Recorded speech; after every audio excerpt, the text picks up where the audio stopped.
Hello, hello. Happy Friday, everybody.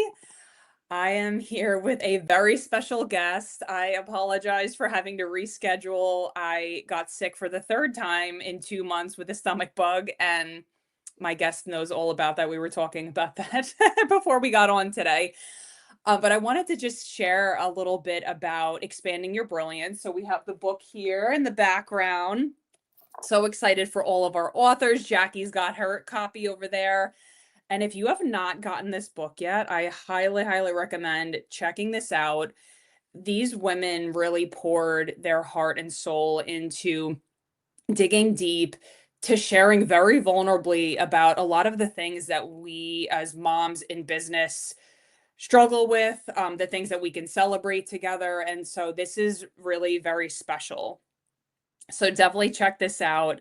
I also am excited to share that I have launched the Expanding Your Brilliance retreat, which is in the fall, so September 25th here in Pittsburgh from 10 to 3.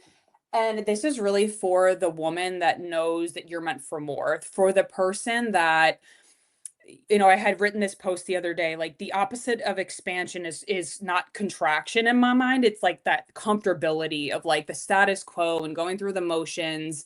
And so this is your opportunity. Like if you know you're on the brink of something big and you're ready for a breakthrough in your business and your life to really soar into new heights of visibility and success, and really not just dreaming but doing and executing on those big dreams, this is for you. So I will leave the link in the show notes here as well as in the comments on Facebook. So I'm really excited for that. For those of you who have been to any of my retreats, you know that it is not an experience that you're just like sitting in the back taking notes. Like we are actively working through things together, and I'm not going to ruin the surprises, but I'm already starting to prep for that. And I'm so excited because each and every retreat is so different. So without further ado, I want to share with you my brilliant guest here, Dr. Jackie Boyle, and I will hand over the mic to her. So go ahead and introduce yourself. Well, hi, and thank you so much for having me, Christina. This has been such a transformative experience in working more closely with you. You and I have known each other, gosh, now for 7, 8 years. And it's crazy to think that all the things that have happened in our personal and professional lives throughout that time. And so, for those of you I haven't met yet, nice to meet you. My name is Jackie Boyle, and by day, I'm a pharmacist and educator at a college of pharmacy. And in all my other spare time, although there's a lot of overlap there, I am a coach for ambitious women in healthcare who really want to ditch burnout, frustration, and boredom and seek out what's next for them, whether that is up leveling in their career, if it's making a career change, or like some of us, it could be launching your own thing on the side or full time. And so excited to be here to talk about the book and whatever else comes up in our conversation. I know it's going to be super fun with Christina. Oh, thank you. Yeah, so we met actually at it was in, what was it, Indiana? Yeah, it was in like Indianapolis area at Yep. Healthcare Business Women's Association of Indianapolis, maybe. It was like a little local chapter. Mm-hmm. With I think Erin, what was her name? Albert, yeah. Yeah. I Mhm. think that was Yep. how it all happened. And I Yes. Yeah, randomly went there, and I I know. remember driving the 6 hour drive because I moved to Pittsburgh, and somehow that opportunity came up. And then, yeah, I remember that. That was so funny. How much, and I was with somebody else at the time. You guys know me, and I'm an open book. I say, I share very openly. I was engaged before I moved here, and geez, how much has changed, like you said. So, but today is about you. I want to hear all about, I guess let's talk about the book a little bit. What Yeah. is it that that drew you to this project? Everything about it. I mean, I think the vision that you set for it was really important. The realization that you can do things outside of your day-to-day responsibilities or your kind of box that the world sets out for us as women. And sometimes, we don't have that creative outlet, or we don't have that space, or we don't have the vision of seeing that we can do it all and that we don't have to do it all in the process, if that makes sense. So like you don't have to not delegate, or you don't have to have responsibilities that are draining energy on your time. and you can open small businesses and make it possible regardless of what your situation is. So that was one big piece. The other thing that I loved was just the genuine, vulnerable, open connection that you had with us as a writing team and leading us through that process, setting us up with another woman to be an accountability buddy, really encouraging us to dig super deep and not just, kind of stay at the surface level of what we were writing, and feeling what was behind that and releasing a lot of things in the process. And I know I've shared this, and so many of us have, that we wrote about things that we've never put into writing before. Yeah. We shared things that felt very difficult. A lot of us cried in the process. So joy, sadness, all the things. And so it was just such a meaningful and deep, purposeful experience. And those are the types of things that I just naturally drawn to. So I Oh, think I you love set that. the stage for us to have that platform to do that. Wow. Thank you for so beautifully reflecting that back. I feel like that was a mirror moment for me. Um, so what for you was like that tender part? Like, was there a part of you that you remember like typing out that tears came through, whether it was like joy or what, like that emotion? What was that for you? Yeah, I think there were many times, but I think the realization and the through line of connecting the inner healing to the purpose and the why of why I do what I do, Uh-huh. including like thinking about toxic relationships from the past and how those could hold someone back or still weigh on someone in later parts of their life, decades later.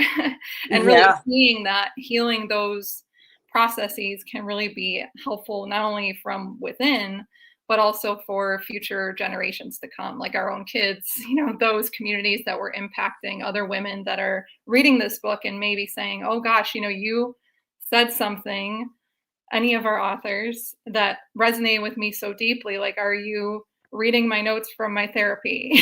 Like, Yeah, yeah, yeah. this is who I am and what I am. And so I'm hopeful that when everyone reads this, that they find one or more of those stories where it hits home, and that you're not alone when you're going through these really challenging either discoveries, or you're reflecting back on those adversities that you've had throughout your life, because many of us have had similar or similar types of things occur to us.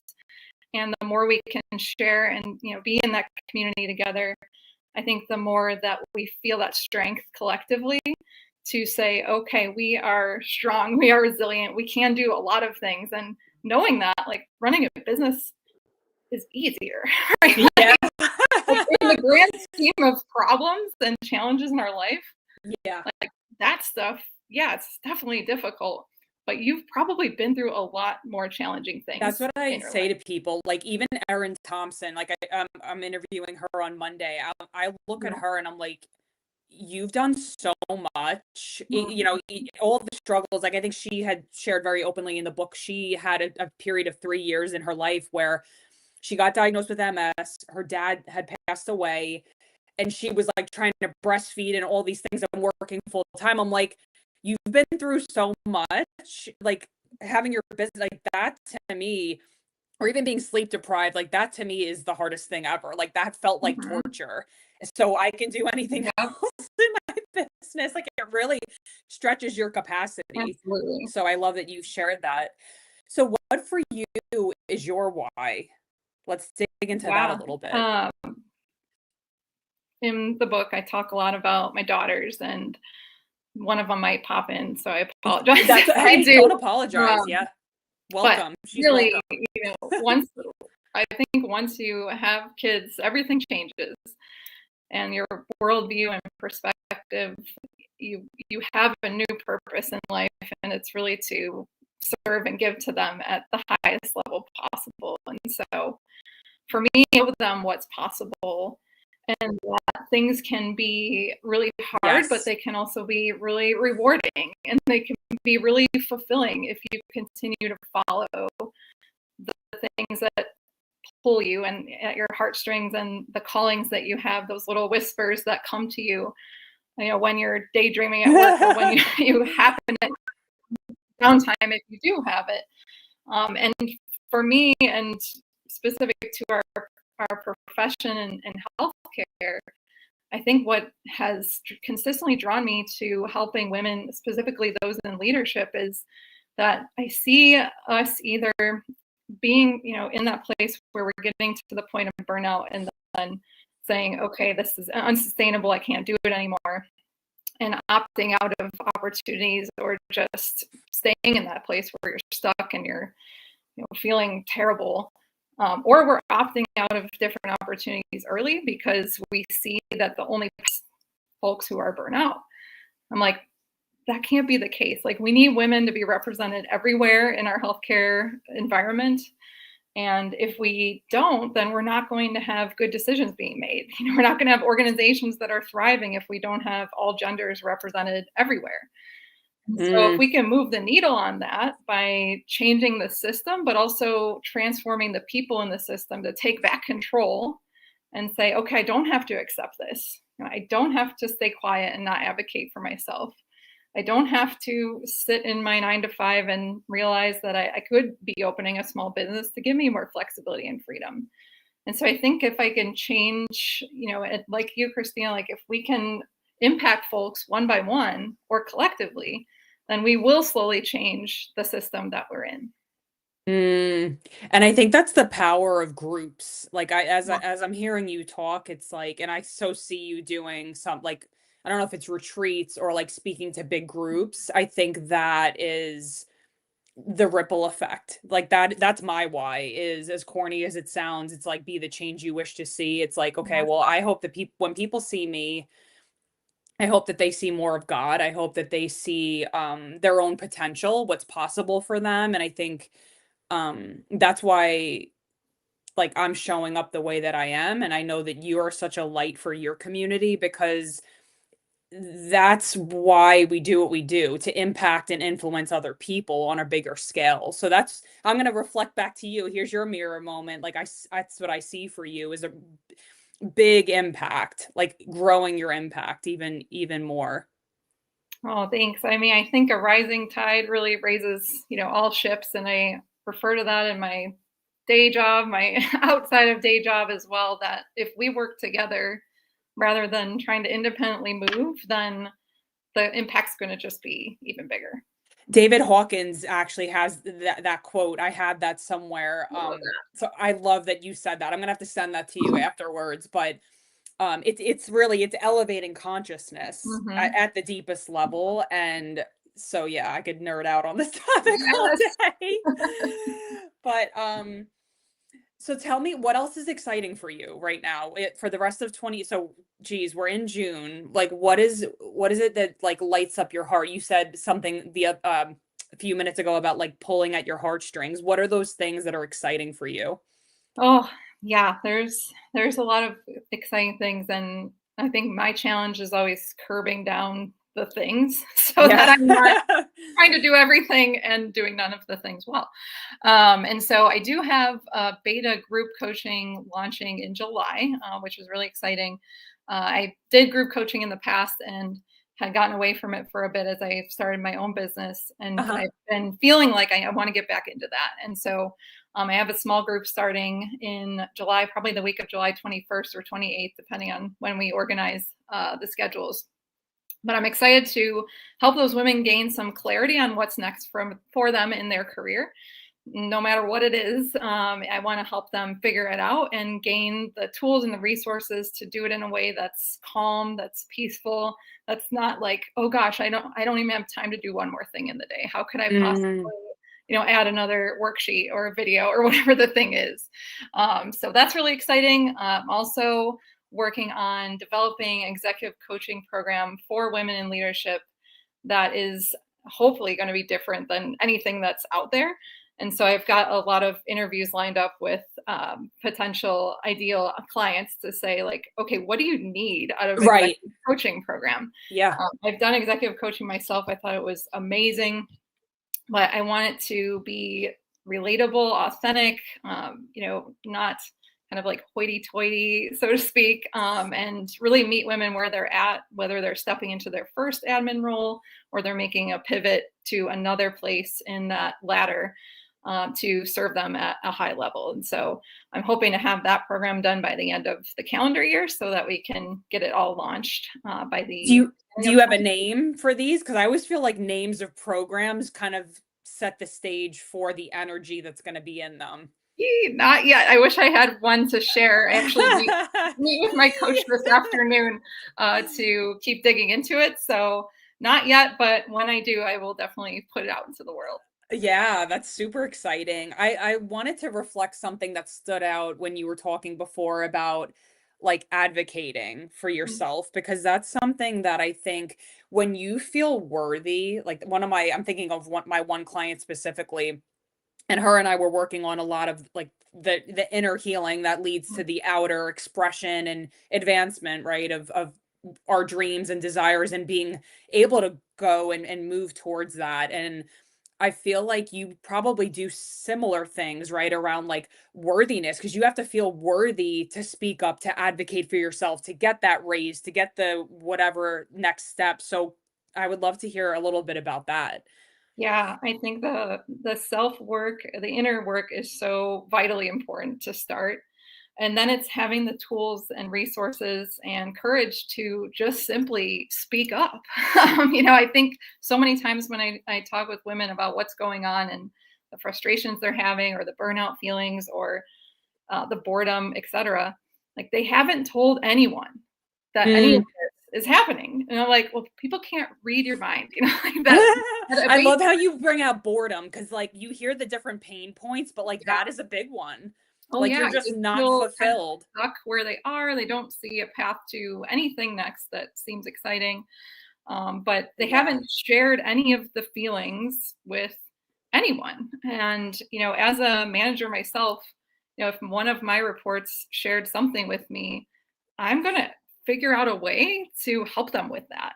Uh-huh. Figure out a workload redistribution or figure out, oh, you don't have a path yet. Let's create it for you. So I think at a bare minimum, it's having those hard conversations, but also having them in a way that feels good and comfortable and aligned with who you are is something that I often help folks with because we just don't tell anyone and then we don't know how to say it. And the last thing that comes up for me is like people catastrophize the outcome. So they're always just like thinking that worst case scenario Yes. is going to happen. That's the only thing that can happen. And then they make up these stories about like, well, here's how, this X, Y, and Z has happened. And I reflect back to a conference I was at a few months ago, and a pharmacist was sharing with me a lot of things about like she wanted to take over ownership of the pharmacy she worked at. She had been asked to do so by the owner a few times. And she gave me a list of like 12 reasons why it wasn't Uh-huh. going to work.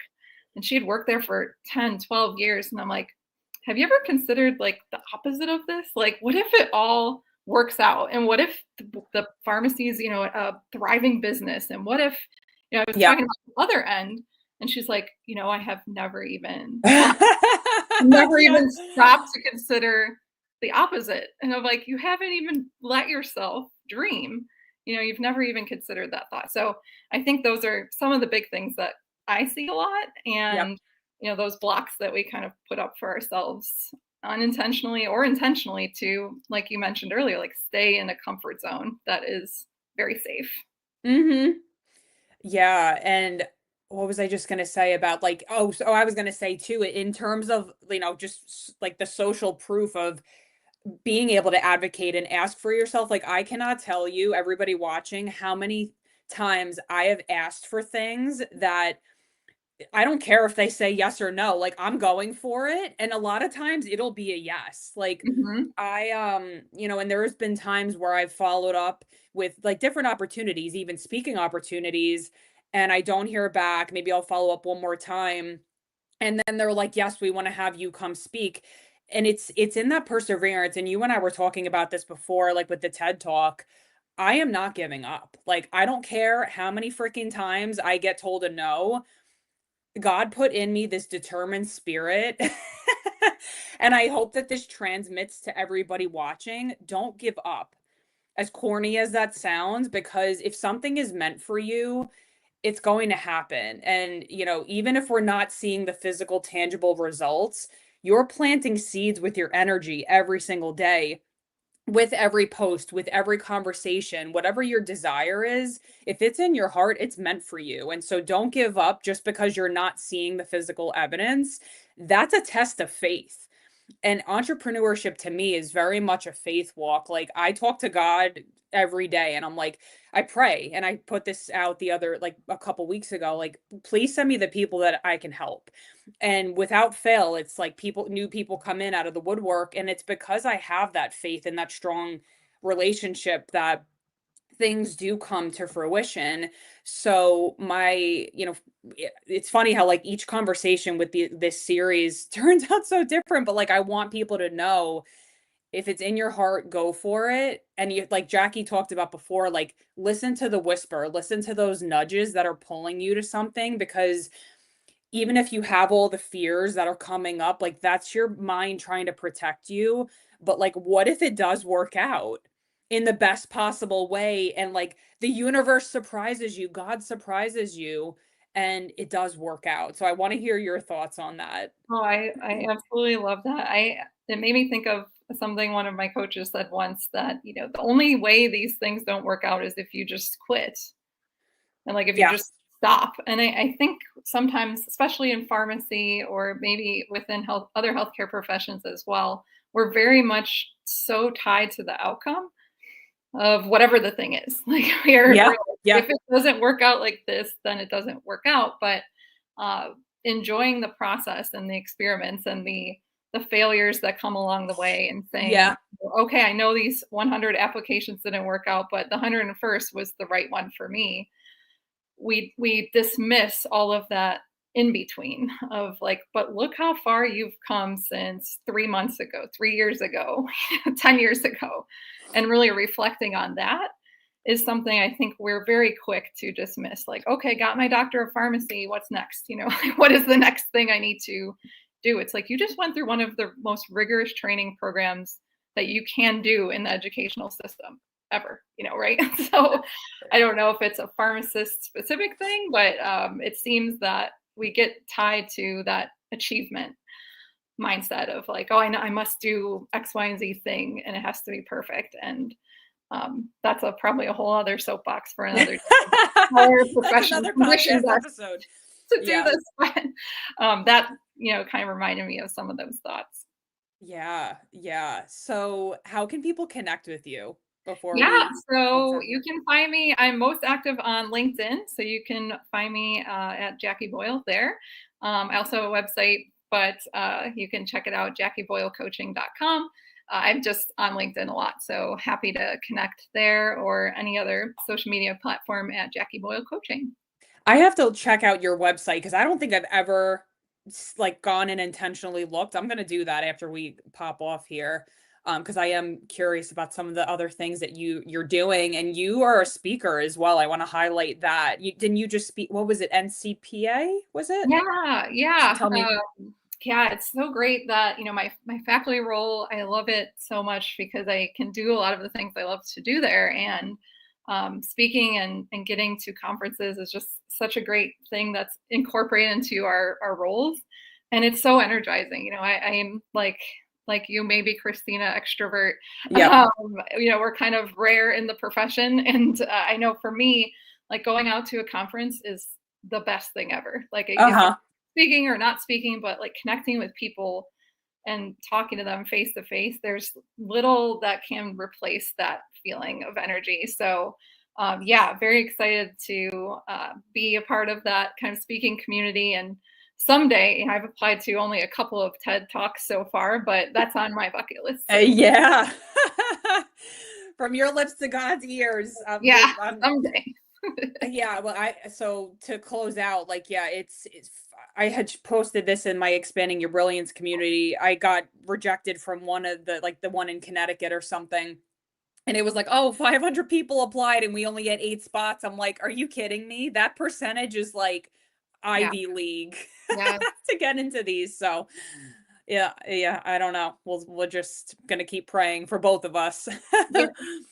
So, well, thank you so much for your time, your heart, your intention. I absolutely love your positivity, your heart and your willingness to help other people. It just really shines through everything that you do. You have such a sweet energy. That's how I feel in your presence. And so I want to just say thank you for the that you are in the world, for the pharmacy community, and for your children. I know you said, I was reading back, your two girls, that you want to be the role model for them, that to do anything and to use their gifts, right? That anything is possible and to use their gifts. So I think that's so beautiful. I'm encouraging you along every step of your journey, and just thank you so much. Well, thank you, and right back at you, Christina. All right, everybody. Make sure you connect with Jackie, and we'll see you on the next episode.